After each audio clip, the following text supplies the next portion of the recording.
আন্তর্জাতিক ক্রিকেটে আসতে চলেছে এমন কিছু নিয়ম যা পুরো খেলাটাকেই বদলে দিতে পারে। ভাবুন তো, টেস্ট ক্রিকেটে খারাপ আলো হলেও আর খেলা বন্ধ হবে না। এবার মাঠে দেখা যেতে পারে একেবারে নতুন দৃশ্য। চলতি টেস্ট ম্যাচেই হঠাৎ লাল বল বদলে হয়ে যাবে গোলাপি বল। হ্যাঁ বন্ধুরা, আইসিসি এখন টেস্ট ক্রিকেটে বড়সড় নিয়ম পরিবর্তনের পরিকল্পনা করছে। মূল লক্ষ্য একটাই, খারাপ আবহাওয়া বা বাজে আলোর কারণে যাতে ম্যাচ বারবার বন্ধ না হয়। এই নিয়ম অনুযায়ী এবার থেকে টেস্ট ম্যাচ চলাকালীন আলো কমে গেলে দুই দলের সম্মতিতে লাল বলের বদলে গোলাপি বল দিয়েও খেলা চালিয়ে রাখা যেতে পারে। সম্প্রতি আইসিসির চিফ এক্সিকিউটিভ কমিটির বৈঠকে এটা নিয়ে আলোচনা হয়েছে। বৈঠকে উপস্থিত ছিলেন সৌরভ গাঙ্গুলিও।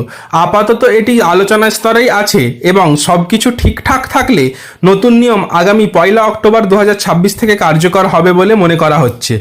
আর ম্যাচের মাঝে লাল বল থেকে গোলাপি বলে বদল কিভাবে করা হবে সেই বিষয়ে এখন আলোচনা করা বাকি। এছাড়াও আন্তর্জাতিক ক্রিকেটে আরও কয়েকটি গুরুত্বপূর্ণ নিয়ম পরিবর্তনের প্রস্তাব নিয়ে আলোচনা চলছে। তার মধ্যে অন্যতম, ম্যাচ চলাকালীন ড্রিঙ্কস ব্রেকের সময় হেড কোচকে মাঠে ঢোকার অনুমতি দেওয়া হতে পারে, বিশেষ করে ওডিআই ক্রিকেটে। বর্তমানে শুধুমাত্র বদলি খেলোয়াড়দের মাঠে প্রবেশের অনুমতি রয়েছে। আরও একটি গুরুত্বপূর্ণ প্রস্তাব হলো টি-20 আন্তর্জাতিক ম্যাচে 2 ইনিংসের মধ্যবর্তী বিরতির সময় 20 মিনিট থেকে কমিয়ে 15 মিনিট করা। অন্যদিকে অবৈধ বোলিং অ্যাকশন রুখতেও কড়া পদক্ষেপ নিতে চাইছে আইসিসি। সেই কারণে আম্পায়ারদের হাতে হক আই প্রযুক্তির সাহায্যে বোলারদের অ্যাকশন পরীক্ষা করার ক্ষমতা দেওয়ার বিষয়েও আলোচনা চলছে।